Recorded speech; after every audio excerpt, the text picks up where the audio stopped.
We're live. This is New Atlas Live. I'm Brian Berletic. Joining me, as always, is Angelo Giuliano. We're going to be talking about the latest developments geopolitically, and we're also going to be taking questions and answers the entire time. So if you have a question, just write question in all caps or a capital Q, and then your question.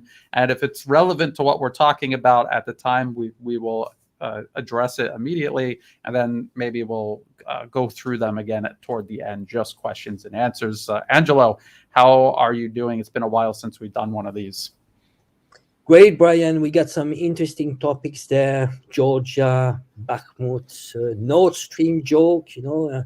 There's quite a few topics that we have to catch up. The interesting is the one in Georgia would be interesting just to touch upon, just not only what happened now, but also the origin of the first color revolution in 2003, and and how Georgia came to where they are right now. So some interesting topics today. Yes, and that's important because it's not just about understanding what's going on in Georgia. It helps us understand more clearly what happened in Ukraine in 2014, but also what's going to be happening elsewhere around the world. I'm based in Thailand. There are elections upcoming this year, and the U.S. is most certainly interfering in the internal political affairs of Thailand, and they will be using the exact same tricks, and they have been, and I've been documenting it for years. So this is something that is, I think, will be very helpful for a multitude of reasons. Let's start with Ukraine. There was a major Russian missile campaign. Let me make sure I do this first. Okay. There was a major missile campaign. I think they said something along the lines of 80 plus missiles. And remember, this is Russia who's out of missiles, and yet every single month there are huge barrages like this. Something that distinguishes this barrage from others is, let's share here. This is from the BBC. Ukraine war, Russia fires hypersonic missiles in new barrage. So allegedly there's a large number of hypersonic missiles, and what this basically means is that these are missiles that travel too fast for Ukraine's Soviet-era air defense systems to intercept, or the newer Western systems transferred over them. They cannot hit these. I believe the article also says this is in retaliation for the incursion into Russian territory in Bryansk, across the border from Ukraine. These were Nazis, essentially, given the okay by Kiev to carry out this operation, which was just blatant terrorism. They went in specifically to target and kill civilians. Angelo, what are the things standing out most regarding Ukraine for you, from your perspective? Well, this is a continuation of this war of attrition. Remember, I think we need to repeat to people that this is a long-term war. Russia is taking its time. They're being very careful of not actually, to the contrary to what the Western media are saying. There are not waves of soldiers, Russian soldiers, that are going against the Ukrainian forces. I should say the NATO forces. On the contrary, it is actually the exact opposite. Now, I'm not a military expert, but we are talking about trenches war. Trenches wars, you need to have what you call missiles, artillery. Exactly, that's the word I was looking for. Yes. So they have 10-1 artillery compared to Ukraine. So I think we should be very close to the same rate of people dying when it's a trench warfare. And on the contrary, it's not Russia that is actually lacking ammunition. It's exactly the contrary.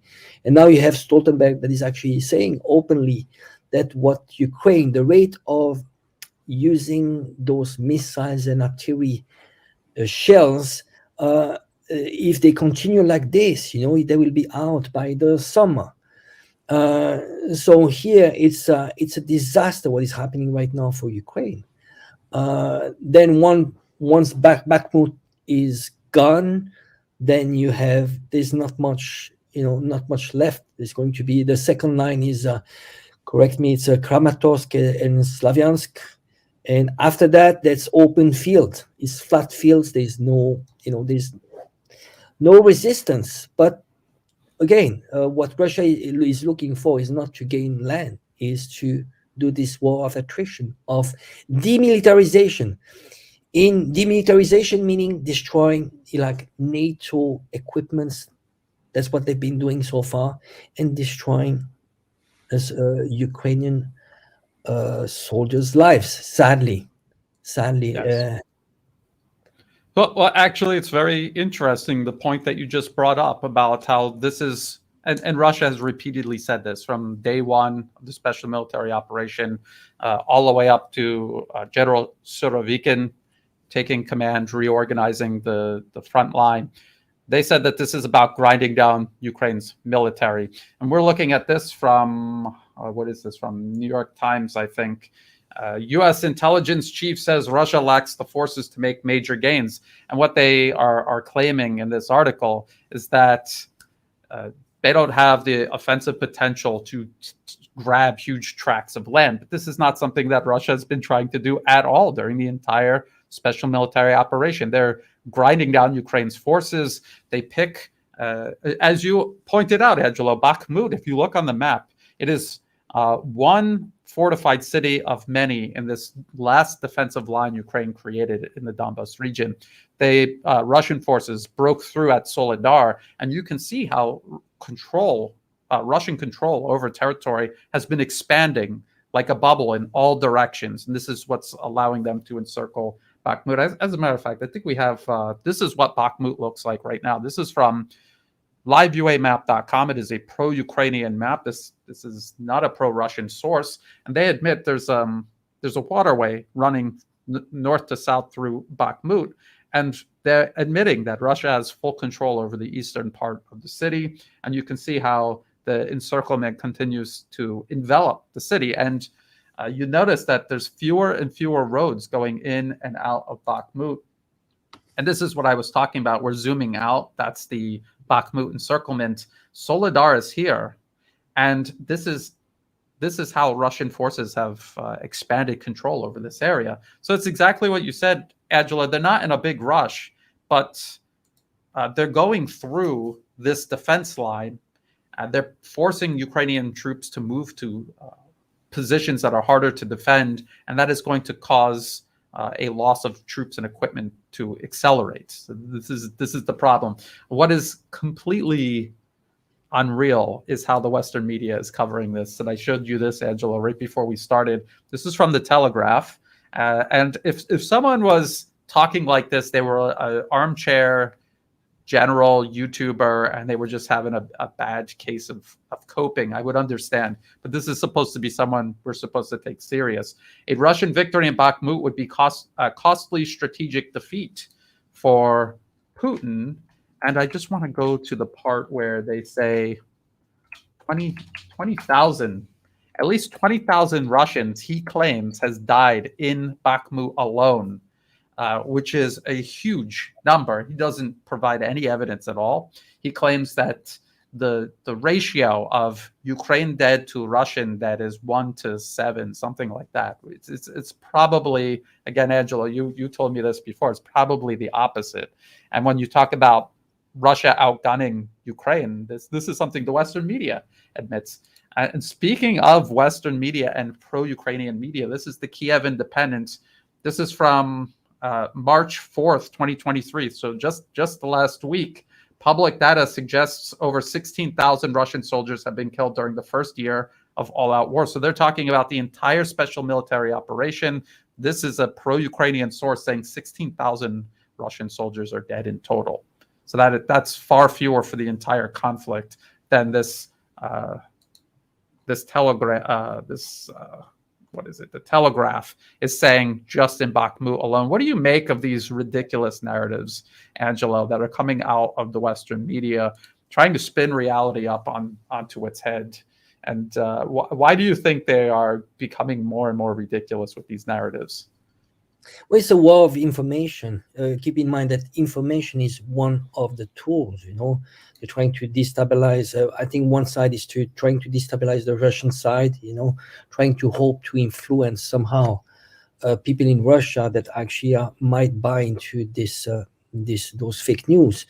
And then there's also self-suggestion. It's we say in French is a méthode couée. The more you repeat it to yourself, you might end up believing it. And maybe it'll come true, right? Yeah, maybe it come true. It's like those yogi that they need to visualize it, and somehow the quantum physics will make it happen. No, and then I think it's important is also they need to keep on funding, to have the funding from the collective West and weapons. So they need to lie for that. If only, I think, even though some politicians, most politicians, the collective West buy completely into Ukraine narrative, but if they only knew just that figure. Remember, von der Leyen, she had said 100,000 people died, soldiers died, Ukrainian soldiers, and Yes. It's probably the very, very low estimates. I think we are probably closer to 200,000 killed in action, not even talking about people crippled for life and people, all the soldiers that actually cannot go back to war. If the people in the West only knew that, I think the public opinion might change. There are, of course, some very cynical political people in the collective West that do want to fight Russia to the last Ukrainian, but lots of people in Europe might be more mindful, and if they only knew that, then people would just beg their government just to stop this massacre. And speaking of this, so we saw one article claiming that no, it's Russia suffering all of the losses. It's one Ukrainian for every 7 Russian soldiers killed. This is from The Guardian, so most definitely a pro-Western publication. And they're saying that Ukraine is admitting that they're losing 100 to 200 a day. And then if Russia is losing 7 times that, Wagner supposedly, according to Western sources, only has 50,000 personnel in the area. They would all be gone in 2 months, and this has been going on way longer than 2 months. And I don't think they're able to replace that many losses that quickly. So obviously, someone is not telling the truth. I think it is the Western media not telling the truth. So this is the article about 81 missiles. I also want to talk about this. I pointed this out to you, Angelo, beforehand. We have seen the Western media admit that Ukraine is facing a very serious challenge to its power grid, its infrastructure. These attacks are whittling down Ukraine's power grid. They are able to restore power to certain areas in between, but they've been rationing and limiting the amount of power that could be used in certain areas. And then even if you read through this article, it says why Russia's infrastructure strike strategy isn't working. They admit that Ukraine's power grid is very precarious and it could completely collapse at any moment. This is the whole point of what Russia is doing. They're not trying to knock it out with one blow. This is attritional. It is chipping away slowly and patiently at Ukraine as a nation and conserving its fighting capacity at the same time. It is pacing themselves for a long-term, intense conflict. And do you have anything else you want to talk about Ukraine? We might go back to this topic if there's questions, but any last thoughts on this before we move to Georgia? Just while touching infrastructure, it's really important just to, those are double usage, civilians, but also military. When you have trains that can move from north to south, going from Poland to southeast, then you can move troops really quickly and you can move equipments. Now, if you don't have any more electricity, then everything becomes extremely difficult. You cannot move those tanks via road. Would be just too difficult. So it's important to see that this infrastructure, it's a must. They have to go through that. Additional to that, I think lots of missiles are used right now to to destroy air defense. And I don't know what you think. Are you expecting, once they get rid of most air defense, are you expecting something similar to what they did in Syria, starting massive bombing, with jet flights? How do you see it, Brian? Actually, that's a really good question, and I think that they will. I mean, the only reason they're not is because of Ukraine's air defense. This is something that the Western media has never really explained to the public very well. The U.S. was able to act with impunity over the skies of Iraq, for example, because Iraq had horrible, antiquated, poorly manned, poorly trained air defense forces. Ukraine does not. When they started out with a large number of very capable systems, and that is exactly what they're doing. Every time they do one of these missile strikes, yes, they're degrading Ukraine's power grid. That's true. But every time they do this, Ukraine attempts to intercept these missiles, and that expends their interceptors. There's a finite supply of these. The West admittedly cannot resupply them with Soviet-era missiles, and they even have shortages of Western air defense missiles. So this is a huge problem for Ukraine. And I think we've already seen some evidence suggest that Russia is beginning to use its military aviation over at Avdiivka, which is outside of Donetsk city. There have been bombings there by Russian military aviation, in addition to the standoff attacks that Russia has been carrying out all along. So yes, I think they're going to try to degrade it to a certain point, and then we will see a gradual increase of Russian military aviation being used. And this is something even the Pentagon admits. They have got almost all of their military aviation still intact for use for something. They just don't know what. And they would love for Russia to try to fly over with Ukraine's air defense systems intact and lose all of their planes like the U.S. was doing over Vietnam. But they're not going to do that. They're being very patient, and they're doing this step by step. So I think you touched on a really good point there about expending Ukrainian air defense systems and then using military aviation step by step. Let's see.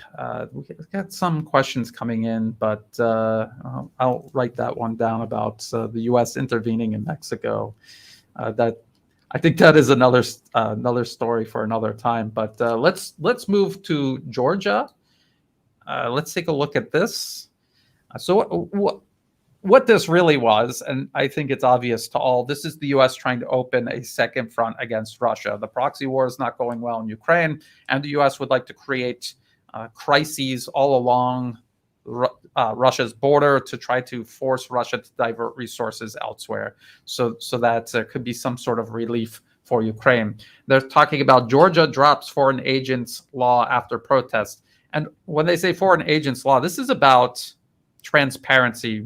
We've talked about, Angelo, you and I, about the U.S. National Endowment for Democracy and how they meddle in nations all around the world, their internal political affairs. This is something that is illegal under international law, under the UN Charter, talking about political independence and being unable to intervene in another nation's internal political affairs. So this is to make it more transparent who these groups are receiving foreign money and to try to control them, because they have no right to do this in Georgia. So the U.S. mobilized all of these opposition groups that they are funding to go out and protest. And it shows you how bad the problem is, that these forces are so powerful that they could force the government to withdraw a bill that is perfectly legitimate and a bill that the U.S. itself has had on the books for decades. The Foreign Agent Registration Act, that I think is actually much more strict than what Georgia was talking about. Angela, do you have any insight into this? We saw them do this in Thailand too. There was an NGO law, and the U.S. sponsored mobs came out and they put pressure on the government. The government backed off. What do you think about all this? Well, this law is about giving transparency. If you receive more than 20% of funds from abroad, from governments, you have to declare it. They're just asking for transparency. I mean, and that is part of democracy, and also preserving your sovereignty, because if you have foreign meddling, that goes against your democracy.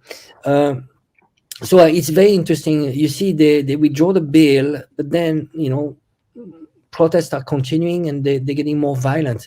It reminds me of what happened in Hong Kong in 2019. There was a bill, extradition bill, and started, you had massive protests, and the government listened. They say, well, let's wait. It's not the right time. They withdrew the bill, and the protests turned into extremely violent riots. And then it turned into an attempt of color revolution. So you see, the thing is that those movements, those foreign agents, and that's always the usual suspects, National Endowment for Democracy, the George Soros behind those movements, they had been waiting for any excuse, and that was a good excuse. I just want to add one thing. I just realized that we had a color revolution in Georgia already in 2003. There was the rose color revolution, and we had Saakashvili that came into power back then. Then you see, that didn't work all the way. It makes me think that those color revolutions, sometimes they need to do it in 1, 2, or 3 phases. You cannot do it overnight, but you plant the seeds. So they planted the seed already back in 2003, and somehow it got the democracy of Georgia got partially hijacked. Well, the same in Ukraine. Ukraine had 2 phases. 2004, you had the Orange Revolution, and then they planted the seeds already back then. And the final blow was 2014, the Maidan color revolution. Remember, there's also another link here. You had Saakashvili that was put into place into Georgia. He became the president, but he was a puppet, and he was actually active in the Maidan revolution.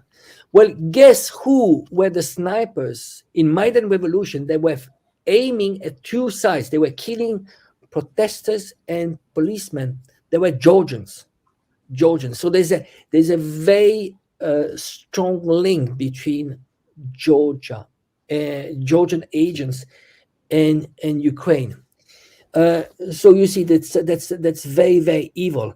And also, there's something very interesting about Saakashvili. So Saakashvili, at some point, he had some problems in Georgia, so they didn't want him. They wanted to put him in jail. What does he do in 2014? He leaves Georgia and he goes to Ukraine. Overnight, they gave him a passport, Ukrainian passport, and they gave him the title as a governor of Odessa. Yes. Then later on, Poroshenko stripped the citizenship of Saakashvili, and then he was given back, I think, I think it's maybe Zelensky that gave him back the citizenship. But now he's actually back in Georgia in prison. So you see, very, very dirty criminal. Even Georgia, and nobody wants him actually. Saakashvili right now. You see, Saakashvili was similar to Zelensky. He was the puppet of the West. Now you have the West rejecting him because he's got some crimes. Lots of things that he did, and Georgia and Ukraine, they don't want him either.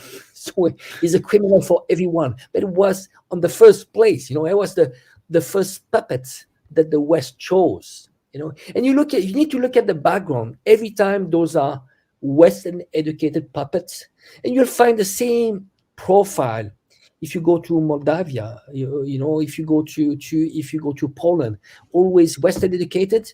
There's a co-opting, and then they groom them and they push them, to have a function, and they have that's how they have their puppets. It's a system of co-opting. So whenever people elect those people, keep in mind that before electing them, they were selected for you, and they are going to give you the illusion of free choice. But no. Same as Tsai Ing-wen in Taiwan. Tsai Ing-wen didn't came here by chance. No, she was selected first. There's a co-opting system. Was selected. They push that image. They put massive exposure, and we all know there's something extremely important. The rates of exposure you get, that's pretty much the same rate of vote you get. It's all about exposure. Give me lots of exposure and you win. Same as in Macron. Nobody knew about him, but overnight you get all the media. 8 years ago, everybody was talking about it. And that he was selected. You didn't vote for him. It was already done deal. That's how they Yes. do. That's how they And did with Ukraine and Georgia. yes. That's what the NED does. They pour money into the media, into political parties, into fake human rights organizations, and that's what they do. They carve out a space in a targeted nation's information space and media space and political space, and they start growing. It's like a tumor, and then eventually it starts taking over. It starts pushing out other institutions in the country that function and give it sovereignty. So this, I put this up on the screen. This is from The Guardian, and this is explaining exactly what you just explained, Angela. We're not imagining this or repeating RT or something like that. This is admitted in the Western media that 4 years, 4 countries, the U.S. used the National Endowment for Democracy to knock out the government in Serbia, Georgia, this in Ukraine in 2004, and they attempted regime change in Belarus, but it failed. Just as you say, they've tried many times, and they're just waiting for an opportunity. So this article here, so Georgia drops foreign agents law after protests, but if you read through the article, they admit that the protesters aren't going home. Now they want the whole government out, just like in Hong Kong. The government met their demands, and then they have more demands. It's because they're just looking for, they do not serve the interests of the city or the country or wherever these protests are happening. They serve U.S. interests. U.S. wants control, and they want sovereign governments out, and they want to install their client regime. And what is the point of this in terms of Georgia? Well, when they got Saakashvili in 2003 onward, then the U.S. pumped weapons and military training into Georgia. By 2008, they attacked Russia. We saw that war with Russia, very short war that Georgia lost, and they suffered a lot of consequences for that, just like Ukraine is suffering in the proxy war against Russia right now. And now these protesters are back in the streets in Georgia to start the whole process again, to follow Ukraine over the cliff of the cliff that all U.S. proxies fall over eventually. So I think it's very important for people to understand that. We have to talk about Taiwan. I think, and I saw a couple of questions about Victoria Nuland being in the Philippines, and also what would the Philippines do if the U.S. was putting their bases there, and asked the government if they could launch missiles during a war with China, because that is what the U.S. is getting ready to do.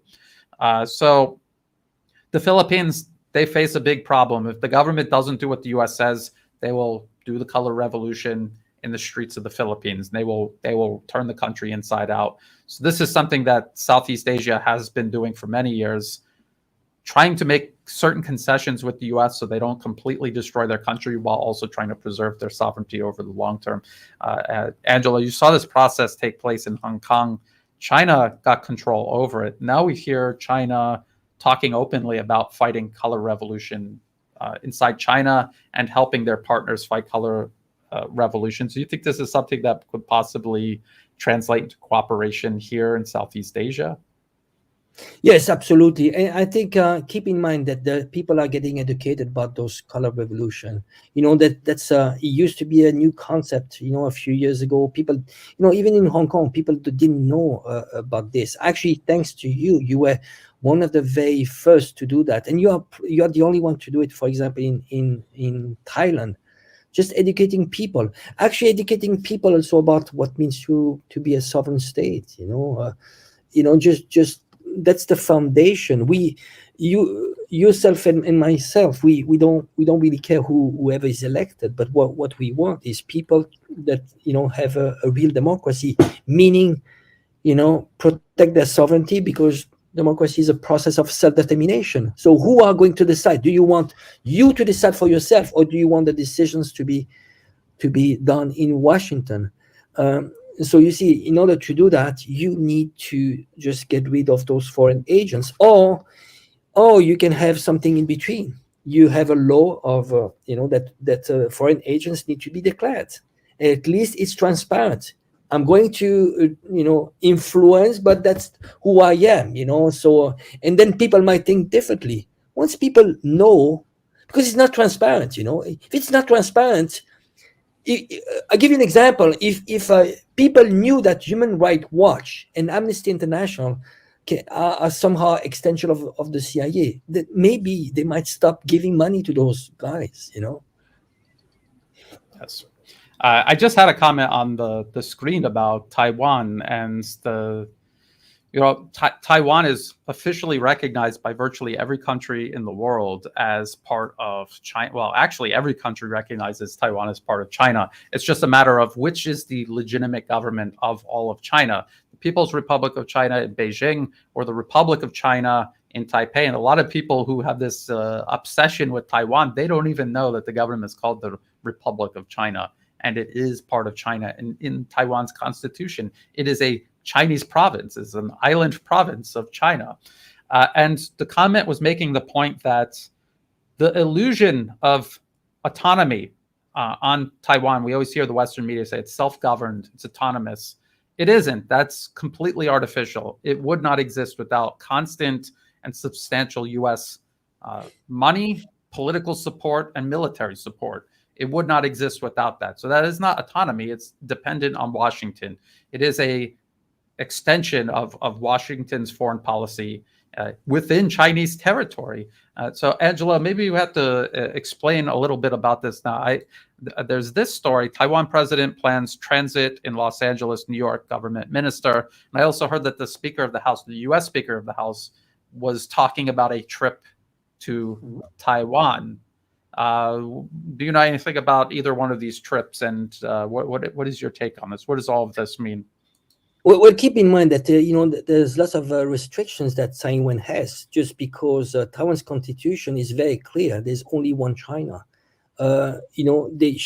Legally she could not declare independence. She would have to go through a referendum. It's a very complicated process. In order to start a referendum for independence, they would need 75% of votes in what they call the legislative yuan.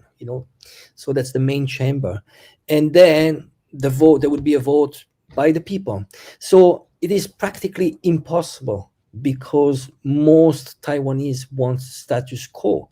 And then you have a balanced chamber, it's 50% Kuomintang and 50% DPP of Taiwan. So you don't have necessarily all the DPP that would vote for independence, but then probably all the Kuomintang, the Nationalist Party, they would be against that, because they want to keep the status quo, same as most of the people in Taiwan.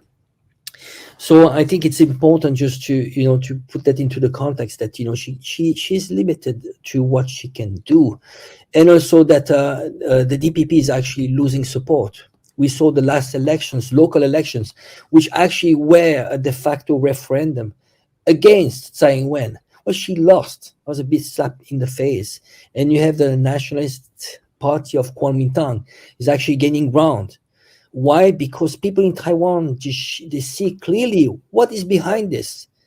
Tsai Ing-wen, she's not working for the benefits of Taiwanese. She's a puppet, and she's being directed in her decisions. We talked about this, you and I. There are WikiLeaks cables, cables with the AIT, there was the de facto US embassy in Taiwan, and she was actually having secret meetings already back in 2005, 2006. She was reporting to the AIT on very sensitive issues. So she's clearly working for the US, for the globalist agenda, and not for Taiwanese people. Then you have the next step is going to be like 2024, the elections, presidential election, and she most probably won't win. So there's a window of opportunity, and I think we should. I mean, these days, I tend to think that there might be a confrontation between China and the US, but does it have to be through Taiwan, because of Taiwan? Because I'm not sure, especially now with the elections getting closer, if the Kuomintang wins, the plan of of getting Taiwan on board, doing the same scenario, Ukrainian scenario, getting Taiwan against China might not work. They'll find another a solution. They find another reason to go to war against China, and that could be problems, maritime problems. Like you have in the area, you have Japan. Actually, that is actually my main worry is more Japan actually at this point, because Yes. Japan is getting extremely aggressive. They are doubling their military spending from now to 2027. Extremely aggressive.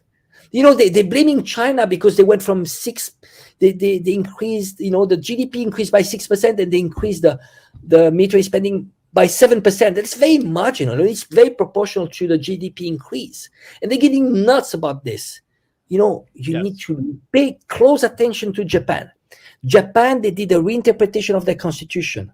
So it used to be a Pacific constitution. Now they can come at the help of an ally. And then what they did, they said Taiwan is an ally.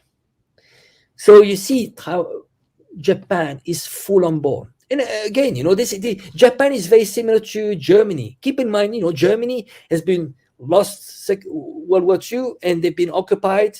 They've been completely controlled. Their constitution was written by the winners.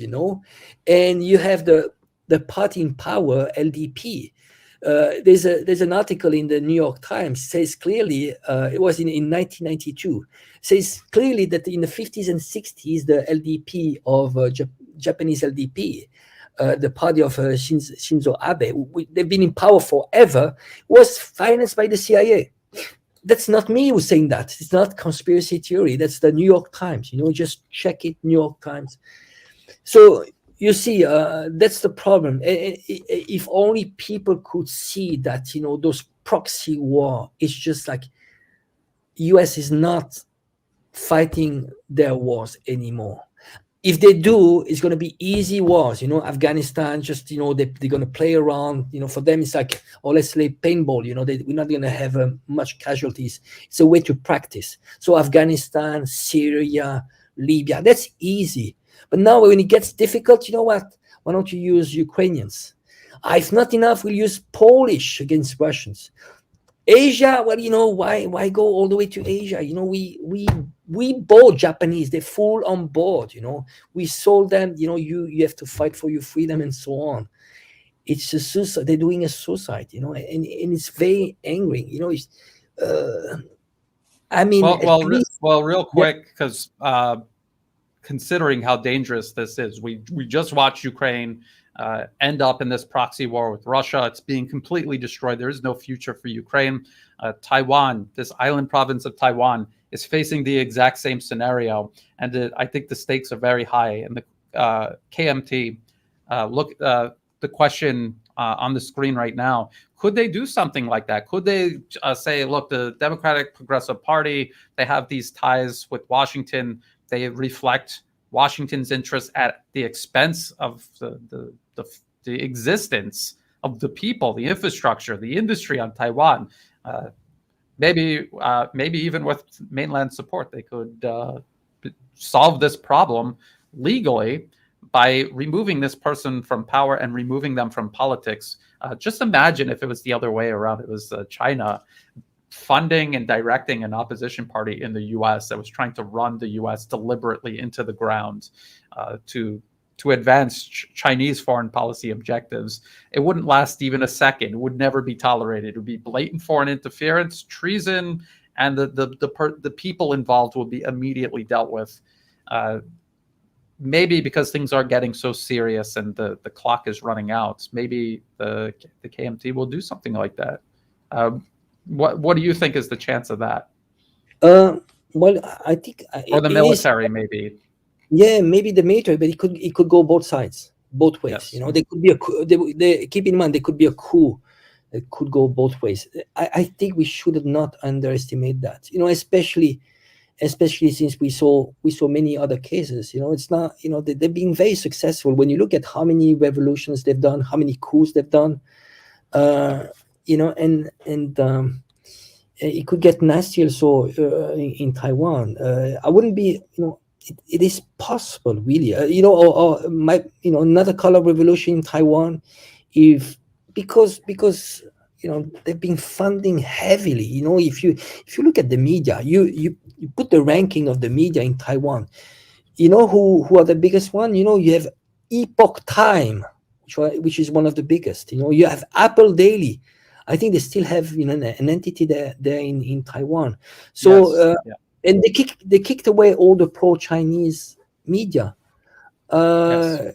I wouldn't be surprised, a coup just by the DPP actually, and then maybe there's a chance that they could get on board, not legally, but again, you see, Ukraine lost their sovereignty in 2014. Partially was lost already in 2004. After that, you can say, well, we elected Zelensky. He was democratically elected. No, it was not. Once you've lost your sovereignty, you're not a democratic state. So that's a possibility. Anything is possible. There's one thing that we need to keep in mind, that never underestimate the collective West. Yes. You see a lot of people, they're saying, well, you know what, Ukraine is being is losing, NATO is losing, is getting demilitarized and so on. But you know what, if you look at 2019, the Rand Corporation extending Russia, are they, according to what they wanted to do, are they losing? Actually what they're doing, they are using Ukrainian lives. And when you look at the spending, even $100 billion for those guys, because they have a printing machine, they can print whatever they want. It's a very low cost compared to what they spend in Afghanistan. So the return on investment they're getting is extremely high. And then who's losing is Europe. But you know what? The US wanted that too. They're getting Europe deindustrialized, and they're getting stronger. They're selling more gas, more expensive, and they hijack completely Europe. Europe was, half, they have some kind of sovereignty and so on. Now it's all gone. All gone. Decisions. Well, this is why Putin now doesn't want to talk to Europeans. First of all, they don't keep their words. But then, Putin is like, why should I talk to you? Decisions are made in Washington. You're not even, president of a state. You are president of a province that belongs to the US. So you see, their plan so far has gone according, it's been according to their plan so far. Even though, yeah. Well, that's actually a really good point, because when before this started and when Nord Stream 2 was being built, it seemed almost certain that Europe was going to consolidate its sovereignty and move out from under the shadow of U.S. hegemony over Europe. I thought that was a real possibility, but just as you say, the United States, they know that time is running out, that if they miss this opportunity and the window of opportunity closes entirely, it will never open again. And so they're pulling out all the stops. They will do anything to achieve their objectives, including blowing up the Nord Stream 2 pipeline, which we still need to talk about. And then in regards to Taiwan, I don't think that there's anything they won't do to ensure. They're openly planning this war with China, openly, as if they already have made the decision. They are going to go to war with China unless China is able to either deter it or prevent this in some way, one way or the other. I don't know. We're in extremely dangerous territory. They've already got a very dangerous proxy war going with Russia and Ukraine. So we have to be really, really careful. The Kuomintang, I mean, Angela, you don't think that they're, I mean, I know you don't, but maybe it wasn't clear to the audience that you don't think that they're this great alternative in Taiwan, but at least they're more practical. Exactly. Yeah. No, Kuomintang, I mean, it's important to be more precise. Kuomintang, they're not pro-reunification, but they're more pragmatic. They're more down to earth. They know that 50% of the Taiwan Strait is done with China, and they don't want to go to war. So you have, those are the adults in the room, really. When you look at, when you listen to what they say, it's much more mature. When you look at the DPP, it's all about, they're into identity politics, and actually they create these new narratives. They already back in 2003, 2004, Chen Shui-bian, which was, the father figure of the DPP, they started changing the history books. So now you have this generation of Taiwanese. They actually look at their books and they see that the history of Taiwan started only in 1949, when the Kuomintang fled to Taiwan from the mainland. You see, how do you manipulate that? A country, it's by rewriting history books, changing the narrative. Same as in Ukraine. Ukraine, yeah, they did the exact same thing. Burn Russian books, but now you start having these new narratives of superiority, this Ukrainian identity.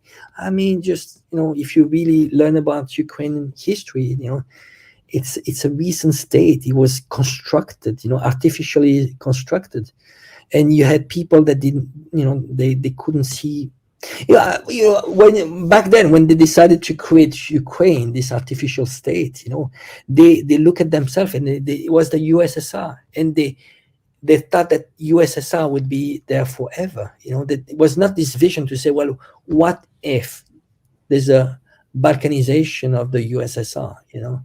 There was not this thinking. So this is why, and it's been exploited, by the West. The West, what they do, they go into a country and they look at the political landscape, and they look at what are the minorities, we can put them against each other, and then you demonize one side against the other.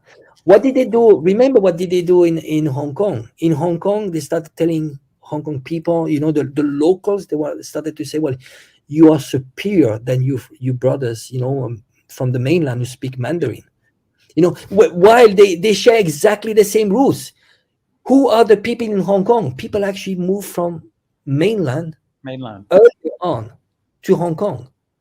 And this is why, I've confronted writers in Hong Kong, and I told them, why don't you look at yourself in the mirror? You are Chinese, and you're not superior. You're not. The Hong Kong is wealthy. Why? Because of the mainland. You don't have electricity. You don't have water.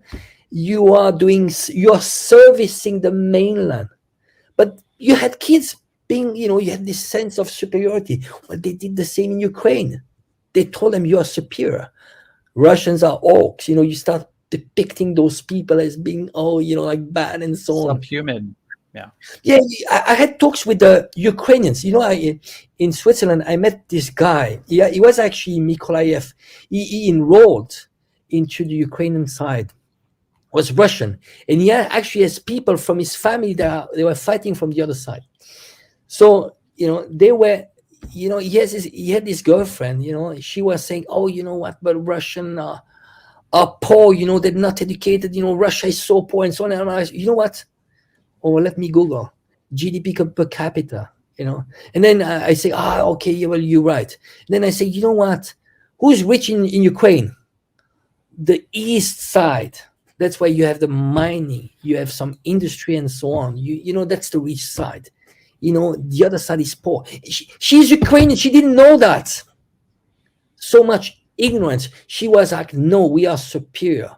Well, you know what? DNA, you share the same DNA in history. Why don't you learn history? And that's the foundation. That's people don't want, people that control the game, they don't want them to learn. They give you just a few pictures of what they want you to know, just the minimum. It's very simplistic. Divide and control. You know what? They've done this for thousands of years. Well, how the British Empire controlled India? They didn't have much troops there, but they co-opted. I don't know what they called the rajas, or the kingdoms against each other. Usually, same as in Myanmar. How did they do it? They were actually funding minorities, the minorities against the majority. And this is why later on they left, and then you had those fights starting because there's this resentment. you had those minorities fighting, that they were actually co-opted by British Empire. And So and when the British left, they, the British government to this day, along with the US, invest huge amounts of money, again, through the National Endowment for Democracy, to keep all of these ethnic and religious and political divides going, because they're still trying to divide and weaken all of these countries. I have this question on the screen, but actually, Angela, you were just talking about Hong Kong and how Hong Kong's wealth comes from mainland China. That is the reason why, and that is also the case for Taiwan. People keep saying that Taiwan is an independent country. It is not. It doesn't even recognize itself as an independent country. There's no such thing as Taiwan, the country. It is entirely dependent for its so-called autonomy, the illusion of autonomy. It is entirely 100% dependent on the US for that. But economically, it is dependent on the rest of China. And that is the reason why inevitably Taiwan will eventually reunify with the rest of China, because economics and people's daily life and their livelihood, that trumps anything else. And eventually that is what's going to bring Taiwan back into the fold. The US knows this. They know that they're out of time. That is why they're rushing to spoil this with conflict. They know there will be peaceful, mutually beneficial reunification, and they want to spoil it by turning it into a conflict before that happens.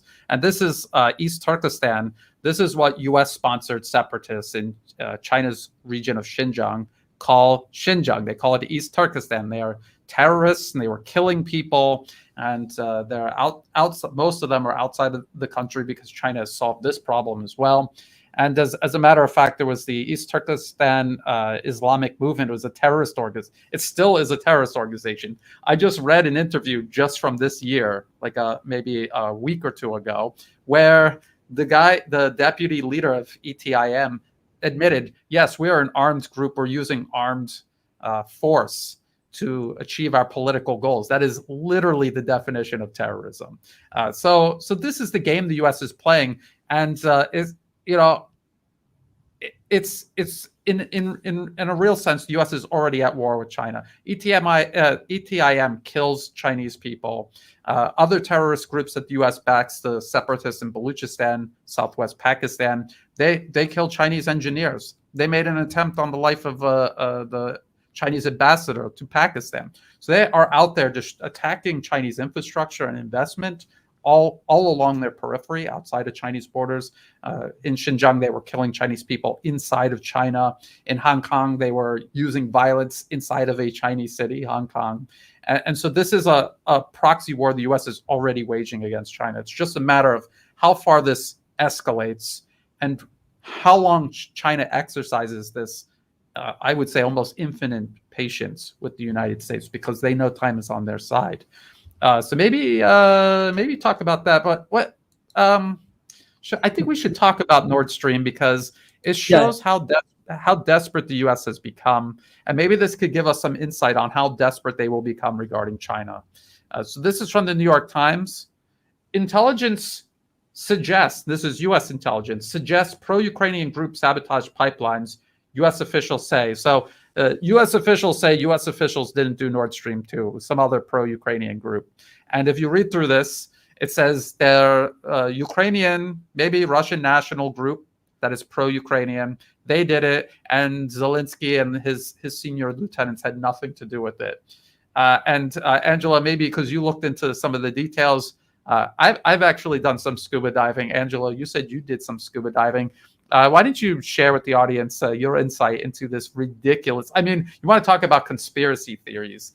This is some tinfoil hat conspiracy theory conjuring going on right here.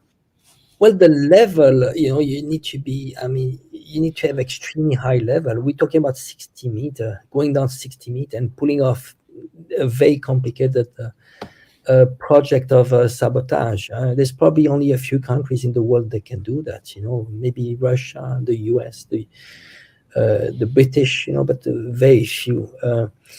So here they claim that this was done. I don't have the whole details, but they're talking about a yacht that was actually leased by a billionaire, an oligarch, and then they claim that they found some passports. It reminds me of 9/11. Remember when in 9/11 everything was this big explosion and so on, and they say, "Oh, we found a passport."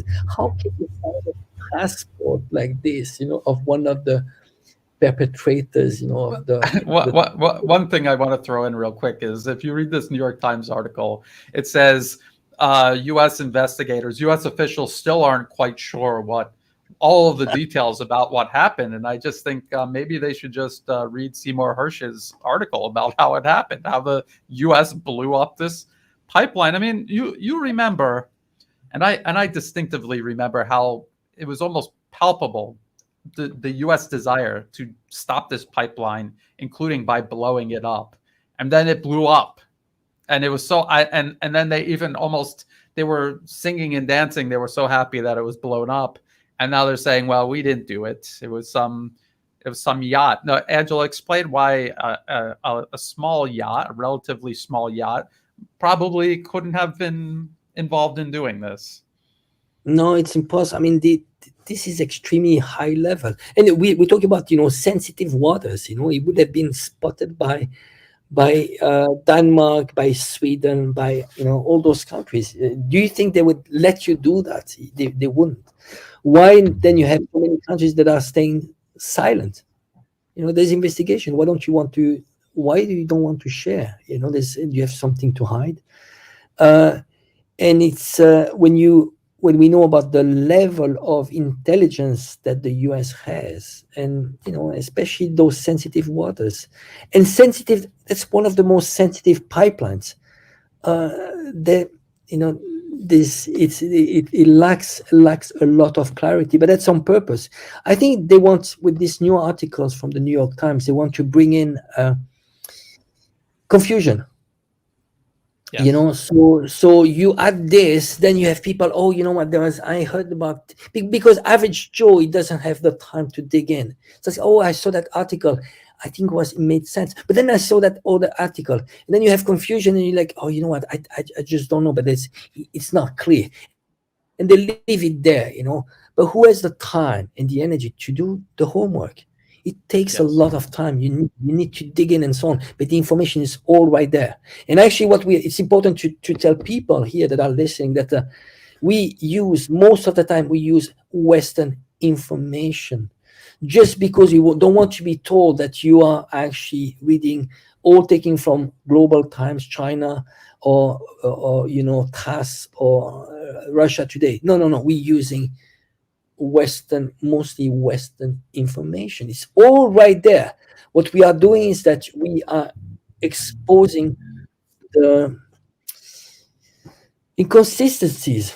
Yes, exactly. It's the Western media lies about a lot of things, blatantly lies, and they'll make claims without any sort of evidence. Then they'll also say things that are true that you can actually find evidence to support, evidence from other Western sources. And then that is exactly what we do. We just point out the inconsistencies, and you can piece together the truth based on and you can figure out their motives too. Why are they lying about this? If this is the truth, if the BBC said only 16,000 Russians have died in the entire special military operation, how come this guy at the Telegraph is claiming that 20,000 Russians died in Bakhmut alone? It doesn't make any sense. So you can, and he doesn't provide a source or explain how he broke that number down. So you can tell who is lying. That really is all we're doing. But I didn't mean to interrupt you, Angelo. Continue. I don't know. No, it's just again, is it the first time we've been lied over and over, and just blatant lies? You don't need to be an expert. We had Bucha, Bucha supposedly a Russian crime. We had gas attacks in Syria. I mean, how many times we need to be lied? We even had, remember, I mean, this present war, they tried to put to blame Russians that they were taking Viagra and raping women. They did try to go with that. What was the reaction of Western media? They went along with that, but then they had to retract at some point. There's nothing was made out of. Nothing. Nothing. And how But how can the we say damage was already done, and they they, know they, that. The Western media knows this. They could they- go back and salvage their reputation while already knowingly, deliberately causing the damage with yeah, yeah, I think impunity. the exposure, they basically that's the technique. uh, they are going to tell you 10 times that lie, and then when they retract, it's going to be just one time a small article, and then they can Yes, always say, we retracted, we did our job. No, you know what stays is what stays in the mind of people. So when you look at all the news, I mean, not when did this Russophobia, Putin bad, Putin is eating babies and so on, I don't know, I mean, that started a long time ago. Average Joe, what he keeps in his mind is, because he gets reptilian. It's like Russia bad. Oh, it's like it's not even rational anymore. So whatever Russia is doing, it doesn't matter. It's so easy when you have pictured Russia being bad. It's so easy to plant another idea. Oh, you know what? They bombed. They said it these days. They bombed the nuclear power plant, Zaporizhia. You want to tell people, wake up. Zaporizhia is in the hands of Russians. Why would you do that? Well, why would how you? could they do that? How can you do that? You want to bomb yourself? Well, you need to shoot up and hoping that it goes down, and you just have to be sure that you're not there. But it's just absurd. What can you do? You have those mainstream media that go along with that, and people just don't question it, and if they do, they're like, oh well, they might have made a mistake, but it's all of it, all of Yes, it. it's About Ukraine, consistent. they, Yes.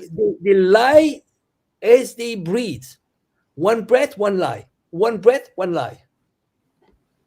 So what we're looking at, and the reason why Nord Stream fits in perfectly with, because we're following the proxy war against Russia and Ukraine very closely, and now we can clearly see uh, this war of aggression the U.S. is planning against China, one way or the other.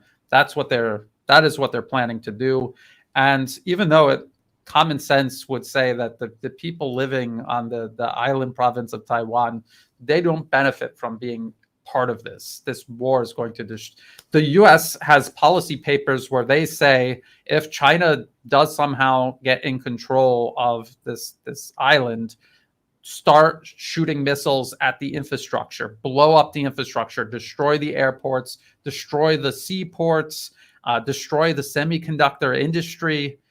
So what they're saying is just burn Taiwan, everything on the island to the ground. Where does that leave the people actually living there? And the CSIS uh, war game, where they war gamed, what if China did a amphibious landing on the island of Taiwan? What would happen?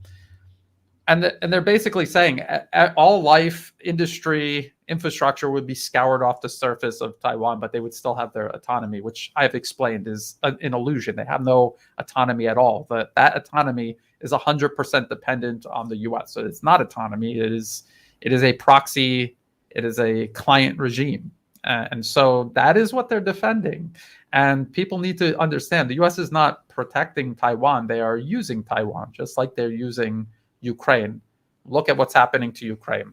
This is what is certainly going to happen to Taiwan. This is something we have to constantly keep an eye on and follow. We have to follow all of the developments. We have to break through these lies, because Angela, you're explaining it very well about how they consistently and deliberately lie. There's a purpose behind these lies. They know the Western public is completely ignorant about China. We've tried to break through that ignorance and explain what is really going on. You live in China. I've been to China. I'm in a nation that is more a regional neighbor of China. It's their largest trade partner, and I can see that it's not a threat. And so we need to get this message through to the rest of the public, because what's at stake is it's going to be way worse than Ukraine, and Ukraine can still turn into a much bigger catastrophe if the U.S. decides to escalate there. And they are clearly preparing for war with China, not over Taiwan, using Taiwan through Taiwan. Angela, you got anything else to say? We hit the hour. If there's a lot of questions and answers, if people start asking questions, maybe we could do that for a little while. Do you have any closing thoughts? Well, closing thoughts. Well, I think there's a globalist agenda here. When you look at what do they want to achieve, when you look at how they present this, is we are going to be one world and we are going to be happy. We are going to destroy nation state. There's not going to be any borders anymore. No, it's not like this. This is going to be at the expense. It's going to be for the globalist elites that are mainly Western elites, big corporation, at the expenses of the global South. It's going to be on the facade. It's going to look good, but it's a very evil project. It's a project of not only destruction of nation state, but deconstruction of human being. They want to turn people into consumer, slave labor. Just you own nothing, you will be happy, and they don't hide it. Just listen to the World Economic Forum, what they want to achieve. Who they invite to those events.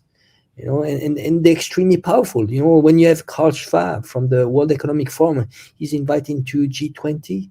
We need to really. And again, when you look at the power of presidents we have in the collective West, they're not working for you. They're working for whoever funds them, whoever controls them. Those are big corporations.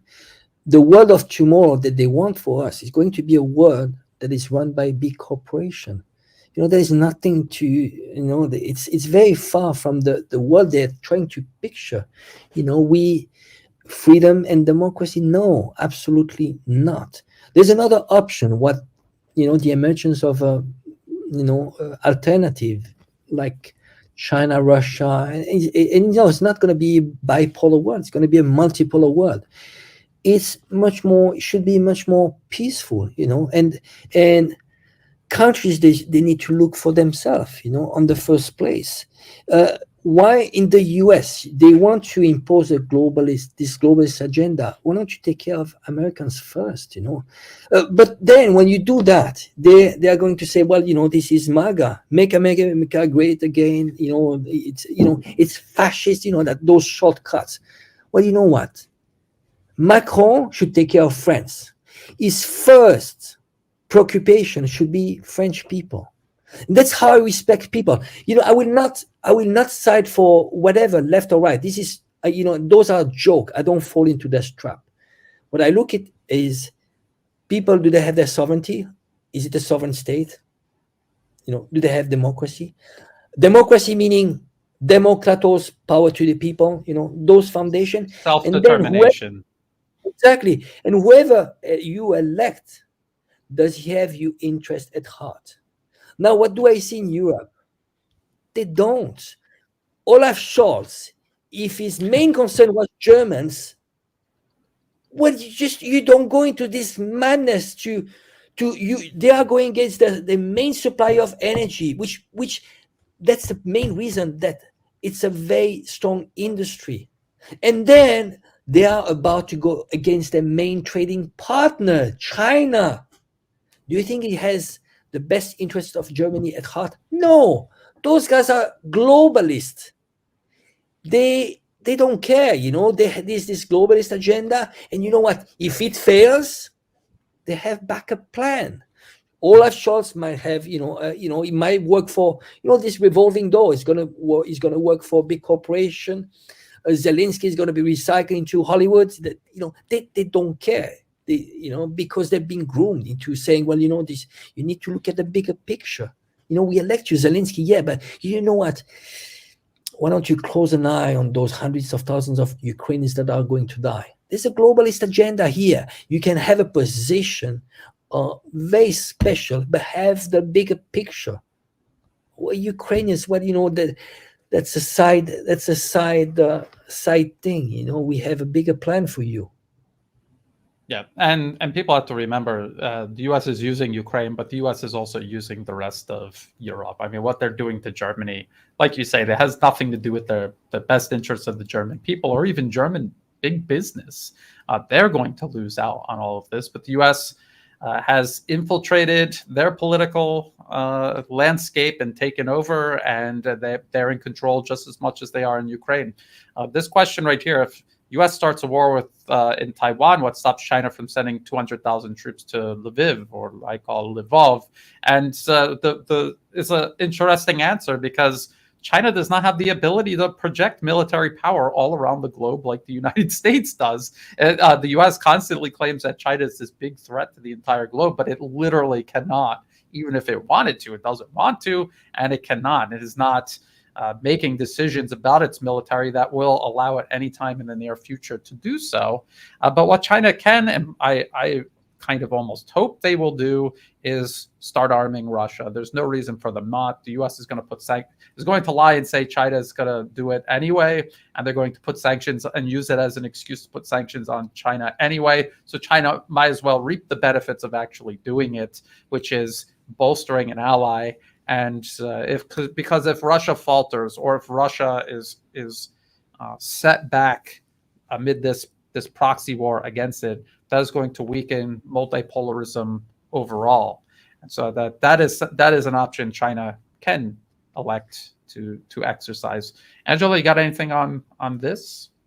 No, good point. Keep in mind that for China, Russia is an existential thing. If Russia cannot fall, they cannot afford to have a balkanization of Russia, and they will never make it happen. In general, the attitude and the doctrine of Chinese is they are against having allies. Allies are liability. If you want to be consistent, or you need to adopt their position of let's focus on trade, and you enemy is not my enemy. I'm going to trade with your enemy. You just because through trades and through infrastructure and mutual partnerships, maybe long term you solve problems. Chinese, there's a saying they have, and actually that saying they use it for Taiwan. 求同存异, focus on what unite us and set aside the differences. And that's what China wants to do. So when you look at the 12 points that China proposed, they were focusing on the uniting points. Everything is about uniting common purposes. So when you go into negotiation, and it's the same with a couple, then just think about it. You have a problem with your wife, for example, and you are going to focus on what unites us. We have a kid together, we have 2-3 kids together. That's what unites us. What are you looking for? What is important for you? Safety, security, prosperity, and so on. And that's what China does. We have issues? Yes, we do. But let's set them aside for now, and let's focus on what unites us. And that's what they've been doing. This saying of 求同存异, they've been using it with Taiwan all along, saying, well, you know what? We know we have differences, but focus on what unites us. And that they've been very successful. That why, focus on trade. And there was prosperity on the both sides. And that's the attitude. What the West is doing is exactly the opposite. It's a dividing. It's always dividing. And actually, that's the source. It's sadly, democracy, the theory of democracy, it's nice. But in reality, it's built on dividing very often. You need to have maturity. Those are preconditions. There are many preconditions to have an ideal democracy, But here, those are systems of dividing. And somehow, you know what? Well, look at what the US is doing. They're dividing, and somehow that's the way they control you at the end, because it doesn't matter. You vote Democrats or Republicans. You know what? You vote. You give legitimacy to a rigged system. It's it's just a release. You call it a release valve, right? It's a interesting couple of things that you just said, because I think it's starting to answer this next question: how do you stop this? And I don't know. I would hesitate to call it globalist. I would say it's just old-fashioned imperialism. Yeah. It's a Anglo-American imperialism, mostly American at this point. And I believe that it's in severe decline. It's desperate, but because of that, that's what makes it most dangerous of all. What do we do about this? Well, Angela, you were just talking about how you could lean left or right, or you could even be really hardcore left or right, but find common ground for things that actually matter. The U.S. They need healthcare, they need infrastructure, they need to improve education. Communities need to come together. These are things that I think doesn't matter whether you're left or right. You could agree that these things need to happen, and there's ways you could agree to do this. So that's one thing. Number two, there is this concept of multipolarism. Nations are already doing it. Pay into that instead of into unipolar corporations and financial institutions associated with unipolar hegemony. The US, the Fortune 500, Wall Street, these are all corporations we know about. They're everywhere. It's hard not to put your money into them. But if you can even start reducing by a few percentage points and directing your money locally to local businesses in your community, or to companies outside of the US, you're going to transfer the money and wealth that has made them powerful in the first place. You're going to distribute it elsewhere. And this is already happening. This is why multipolarism is working. Russia and China didn't protest at the UN, and that's how multipolarism is taking root. They created their own industry, their own alternative financial institutions and networks and services and everything imaginable. And people are paying into it. It's giving them money and thus power, and they are balancing this concentrated power in the West. They're balancing it out worldwide. That is the whole concept behind multipolarism. Have any other ideas? I'm going to look for a couple of other questions. Do you have any other ideas, Angela, about this? No, I concur. Absolutely. Dennis, well, hold them to account for the terror they have inflicted on humanity. Well, I just don't know. Well, they should. Yeah, hold them account. Yeah, that will be very hard to. That will be very hard to do. Very hard. I think we shouldn't have those ambitions. I think I think it's very noble just already to have the ambitions just to preserve peace. That's already good, you know. And this question, if the people and military Taiwan have no appetite for conflict with the mainland, what's the backup plan for the US, Japan, South Korea? And I think, yes, Angela, you said it many times, fight to the last person on Taiwan, and then after that, the last Japanese, and then the last South Korean. And the US has all kinds of plans on how to get China to shoot missiles at their bases, to drag Japan and South Korea into any sort of conflict. So it's a very dangerous time. And what I think people in this region, here in Asia, nations that actually reside in the region, not the United States, thousands of miles away, they have to understand that stability is key to peace and prosperity for everyone in Asia. And the US is deliberately seeking to upturn it, not just to target China, but to target all of Asia. The US wants a weak and divided Asia, not just a weak and divided China, all of Asia to be subordinated to the US. And when nations, you have these governments that are cooperating with the United States, client regimes that are installed into power, or governments that are maybe not taking this as serious as we think they should, you are jeopardizing just your own peace, prosperity, and future. Also, people need to just look at Europe right now. All of Europe, not just Eastern Europe, not just Ukraine, not just Eastern Europe. All of Europe is suffering now because of the proxy war the U.S. has dragged them all into. I hope that Asia is smarter than that and is able to step over this trap rather than directly into it, as Europe has done. Angelo? Yeah, I think we need to be extremely careful. There's when you look at who's siding with whom, and there's realpolitik. We need to look at the long-term gain. It's extremely sensitive. Some countries, some leaders are taking pragmatic decisions. And so when you see Lula, that seems to side a bit more these days with the West, we need to be careful. It's the long-term game, and they need to preserve. They need. If you're a good president, good leader, you need to look at your country's interest. So you need to be pragmatic. Going all the way for one side, that's a big mistake. So you need to be careful. You need to side. If you side, you need to side with the winner that you're sure that's going to win, or just be pragmatic. If you are dragged into a war, that's not good for your country. So we need to be careful. There are some signs. For example, I give you an example. The Philippines is accepting to open military bases to the US. What is the message? Maybe the Philippines is trying to preserve itself. They're giving a little bit, but not all the way. They're not gonna have missiles aiming at China. I doubt that. That would be going too far. Then you have Thailand doing exercises with the US. Is it a sign that Thailand is siding with the US? No, it's not. It's being pragmatic. And then you have some hostages. But even in Europe, why do you think that they had to bomb Nord Stream 2?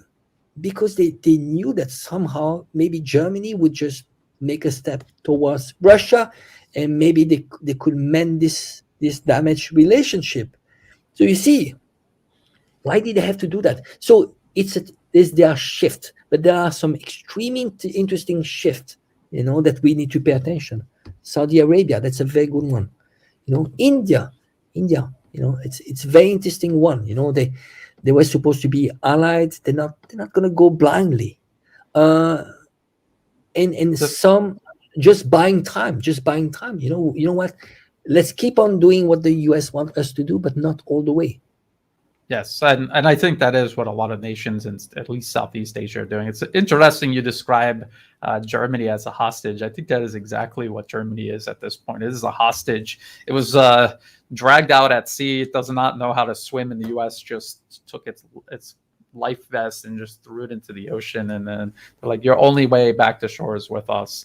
How about this question? The West seems to be waging another war in Iran and Israel. Yes, Israel is used as a proxy by the U.S., has many proxies. It's using Israel in the Middle East, in Northern Africa. It's mad dog, it's junkyard dog in the region, and they have been for years and years. And the Brookings Institution in a 2009 paper called Which Path to Persia laid out absolutely all of this, how they would make a deal with Iran to pretend that they were trying to reconcile with Tehran, and then sabotage it, blame it on Iran, and then use that as a pretext to go to war. This is exactly what they did from that point on. They did the Iran nuclear deal. Trump sabotaged it. Now we see Biden. He's not going to revive it. It was the whole plan. This continuity of agenda. It doesn't matter who's in the White House. The think tanks are funded by corporations. They come up with the policy. They arrive at consensus.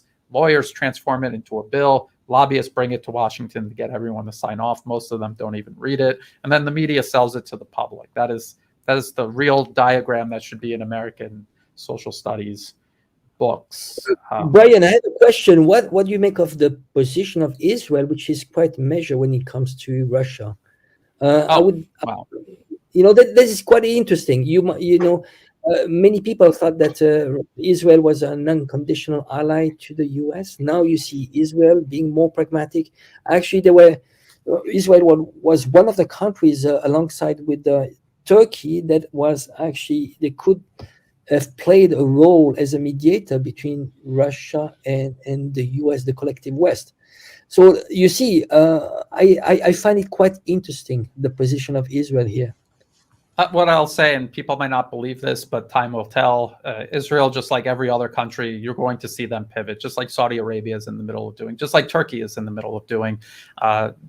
As China rises and the US wanes, the special interests running the government in Israel now, their support will evaporate, and other circles of interest are going to want to get in on China's rise, what they're doing in the region, and they're going to want to pursue cooperation and follow the money. It used to be the U.S. was the only show in town. Now it isn't.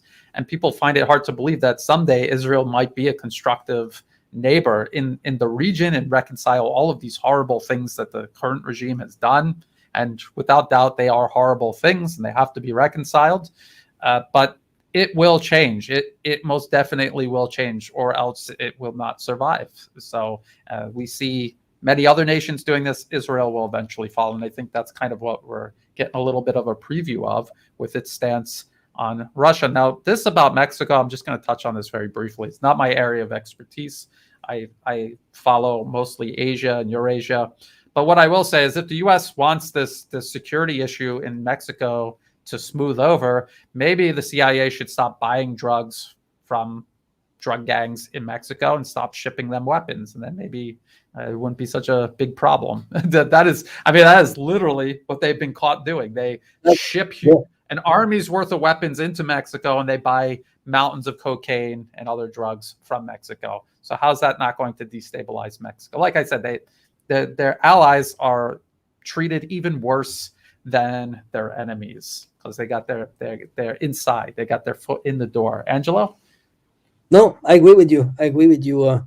But that's quite interesting to have supposedly, an ally, a partner. It's one of the main partners of the U.S. Actually, I wonder Mexico, the trade with Mexico, it's just massive. I wonder if it's the biggest or the second biggest. But then you have those you have those tensions because Mexico is actually is getting this position of non-aligned somehow, and that's embarrassing for the U.S.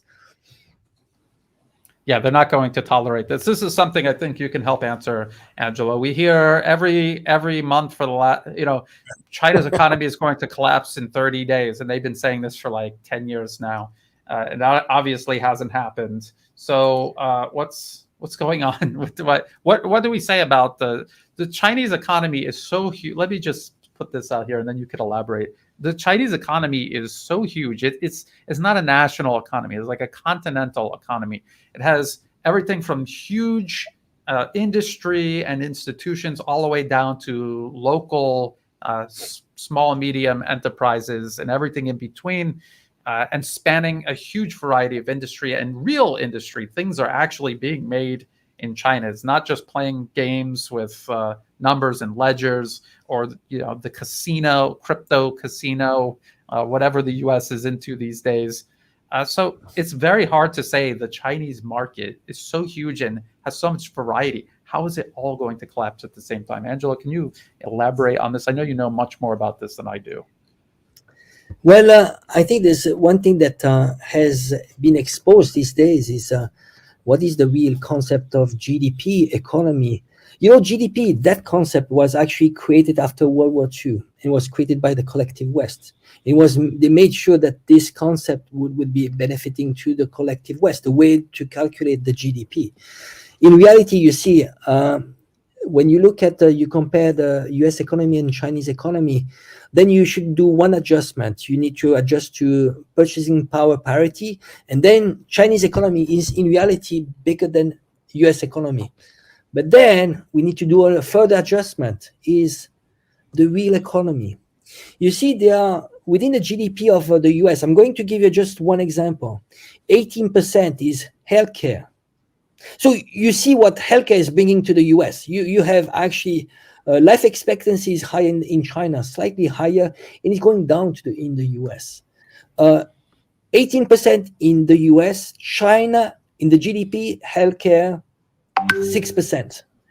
So those are positions that are inflated, completely inflated, because you have doctors making too much money. Then you have the financial economy, but it's not about the real economy. Real economy is manufacturing, is how much you produce. That's the real economy.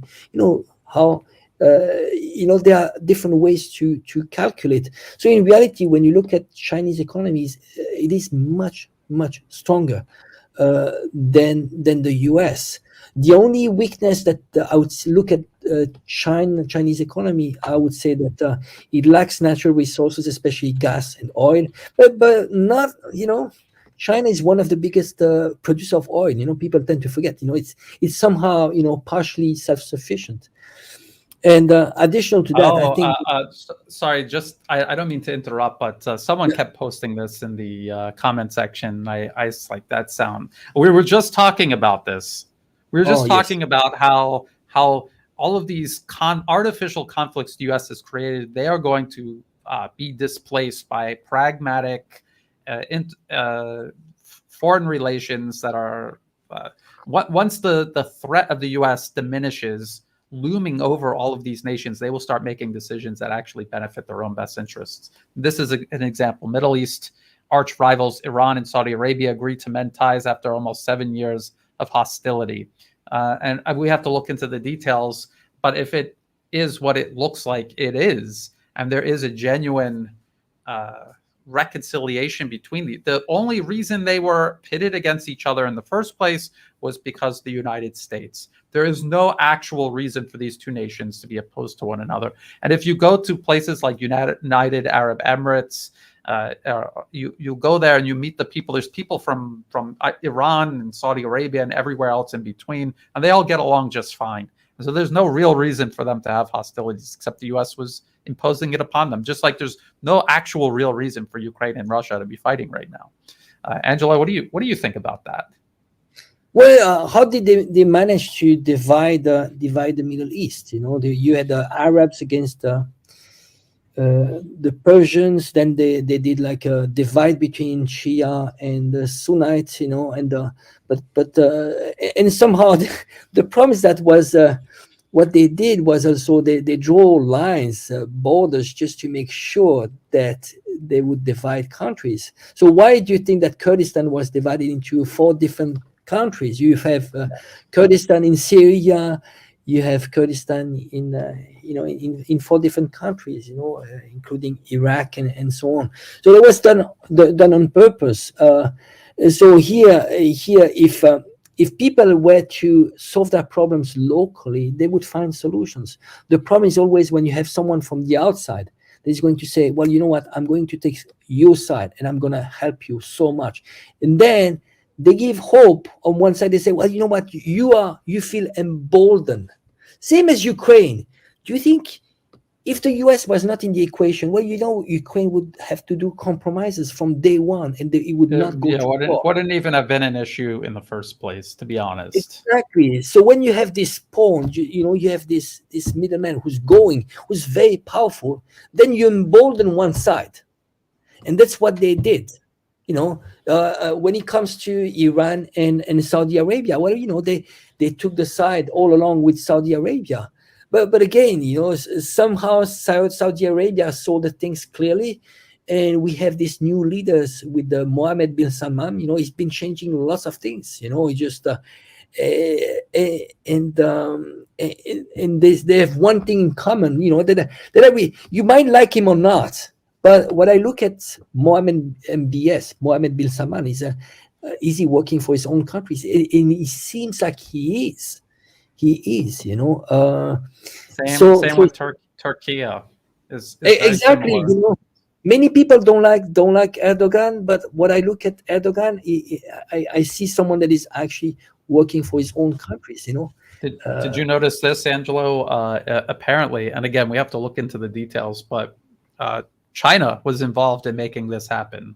I think that's very interesting. We were literally just talking about that. And someone in the comment section pointed this out. So it was China's top diplomat involved in getting Iran and Saudi Arabia to start mending their relationship. And I think we're going to see much more of this. And I also think, be prepared, the U.S. will go through desperate measures to try to derail this. They will blow things up, they will kill people, and they will try to derail this. And again, go back to the Nord Stream 2 pipeline. That is how far they're willing to go. They will literally blow things up to cut relationships and ties and cooperation between nations. But there's one thing that the U.S. sometimes does. Probably is well, if a country is going to go against another country against its own interest, it's going to say, well, I might do that, but what's in it for me? And I think you see when it comes to Poland, well, maybe the U.S. is pushing and saying, well, you might get a piece of the cake. You might get Lvov, for example. Then Germany is going along. What Germany might get. Germany might get Kaliningrad. It used to be Königsberg. It used to belong to Germany. Japan, why is it going along? Well, maybe it's going to get the Kuril Islands. It's going to get the resources, oil and gas resources from Russia. That is actually, it's still an ongoing war, by the way, between Russia and Japan. So you see, I think there's also, you need to look at the cake, the candy, saying, well, you know what? Go on board. It's not for your interest, but we get something for you. And then you have also, corruption. Probably, you buy them off, or you have something against them. Why Zelensky? People tend to forget, but there was the Pandora paper, OCCRP, that agency that released the corruption of Zelensky. Timing 2019, they had something on Zelensky. So what was the fate of Zelensky? You go along, or the next thing is going to be, you are going to be in prison, and you're going to lose everything you have. You have to go along. So you have different ways to manipulate those leaders or countries to go along with the collectivist West agenda. Yes, and I want to point out that the United States, because Reckless Abandon just talked about a color revolution in Pakistan, and I've already covered at least 2 bombings in Baluchistan. The U.S. is starting this up all over again. The U.S. is almost now openly saying, we're going to overthrow your government. We're going to do a color revolution. They're not even trying to hide it anymore. In Georgia, it's almost blatantly the U.S. is just in there saying, if you don't do what we tell you, we're going to turn your country inside out. So this is weakness. They're doing that because they are weak. They're desperate. They're weak. They don't have time to be subtle anymore. So they are going to just try to do this everywhere. And I think that's why China and Russia are now openly talking about the concept of color revolution. Because I remember years ago, they would never talk about it publicly. It just wasn't the right time to confront this openly. But now they are, and I hope more and more countries work together to stop this, because that is where the U.S. is right now. So this question, where will there be rapprochement between Syria and Turkey, Saudi Arabia? They're already working on that. Yeah. And the U.S. will do everything in their power. Their empire thrives on divide and conquer. And if China and Russia come along and they start mending all of these divisions, the U.S. can no longer conquer. And this might makes right is not attractive when you're not the mightiest anymore. And the U.S. is finding all of this out the hard way. And again, desperate, but also extremely dangerous. We went over an hour and a half. Angelo, any closing thoughts? Yeah, we just touched here, Saudi Arabia. There's one thing that it hasn't been talked much about, but there's an agreement, a security agreement between Saudi Arabia and Russia. So Saudi Arabia is taking this position right now because it's got the back of Russia. The Russia is got the back of Saudi Arabia, and I think Saudi Arabia, you see, they're looking at what happened in Syria. Syria was a long time allied to Russia, even earlier to the USSR. You know what? When Syria needed, Russia came like an old friend. There was no hostage. There was no, he was invited into Syria and so on. Well, you know what? Saudi Arabia, they saw that, and they see that when Russia says, you are my friend and I'm going to help you, they do that. Well, and you have many other countries that are doing that. Why do you think that in Africa, all the countries that were controlled by France, they're dumping France completely and they're welcoming Wagner? There's a reason, because we might have to do a whole show on that. Angelo, you're I think your first language is French, isn't it? Yeah, that's French, and actually I've been studying the issue there in Africa for a long time. There are many countries. I don't know. I mean, a dozen of countries in Africa They have the currency which is issued by France. It's the French CFA.